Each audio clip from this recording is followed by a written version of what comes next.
So this is the garage on a Tuesday morning, and they're going to concrete that channel in the middle. So cleaned everything out, just got the car moved over there, and it didn't start because it's freezing and the battery's sort of dead, and the jump start was also dead.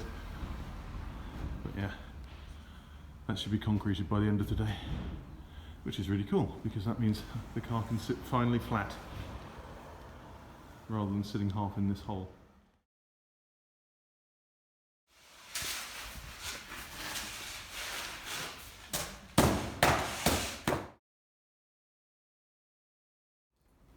So the floor's been concreted, which is great.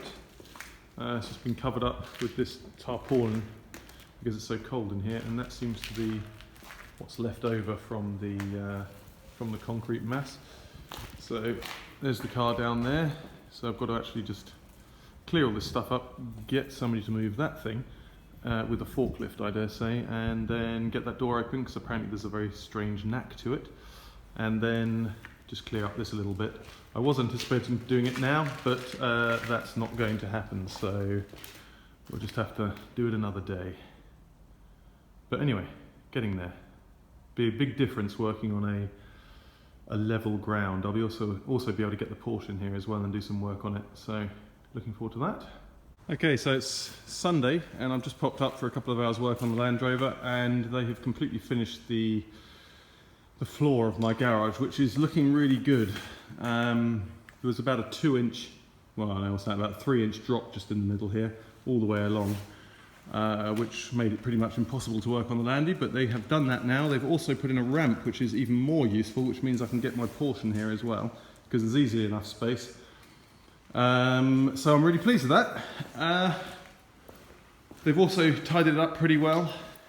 On, I think, Thursday last week I came up here and it was still covered in tarpaulin and pretty messy in here, but they've done a good job.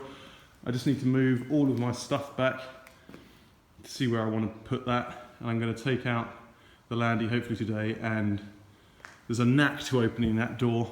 It's not quite as easy as the other ones because it's a bit broken, and then I'm going to drive it out there and into here again. So that's today's job, but also hopefully it'll go a little bit quicker than I anticipate and get some... Okay, so it started after a while. It's running, I don't know, a bit rich.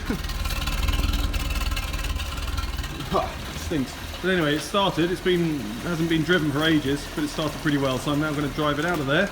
Got a bit of a bump there and then back into there.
Just thought I'd make a quick video of this when I took this broken lens off the front indicator. I found a spring blue tack to the inside of the lens, which is, I guess, to keep this light bulb, this lamp, which is a little bit loose, in place so it doesn't flicker. So there's a great bit of lateral thinking for you. In fact, all I really had to do was just sort of push in and out that sprung fitting in there, and it's now locking in place fine, but quite cool.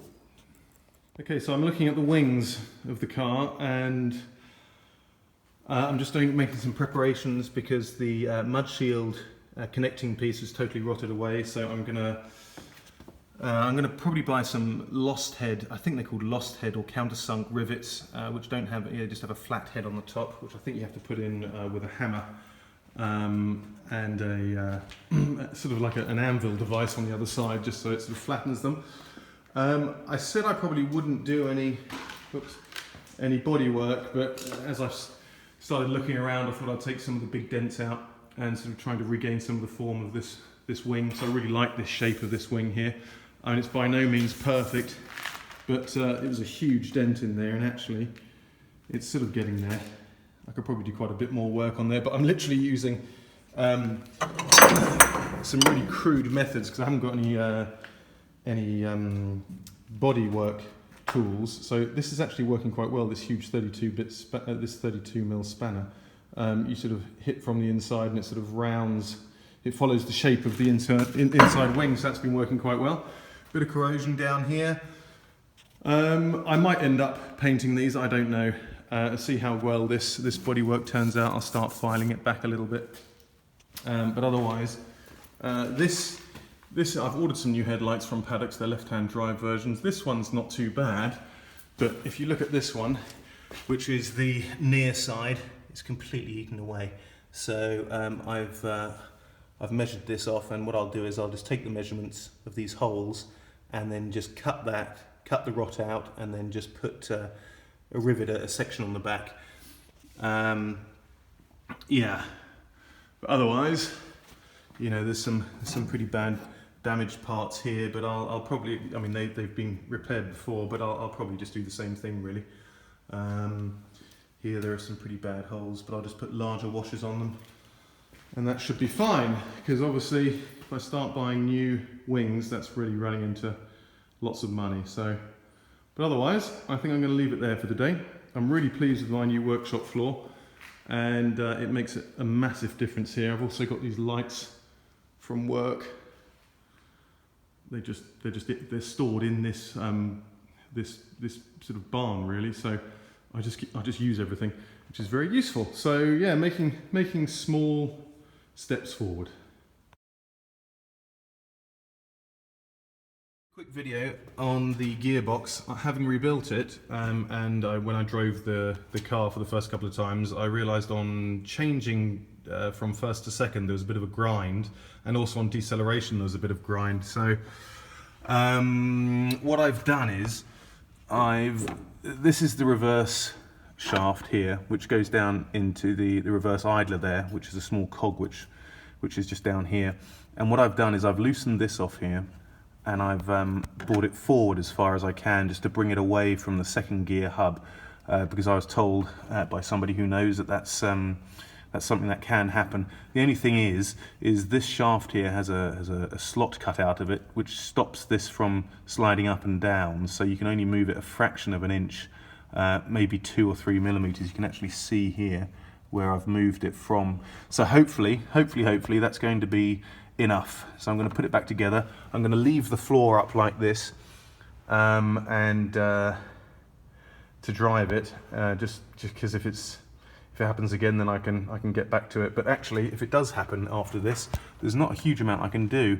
The guy said you could grind the slot a little bit longer, but then it might pop out of reverse. So he said live with it. But it's a bit of a shame if it still grinds, because it's a fully rebuilt gearbox by me. So here's hoping this works.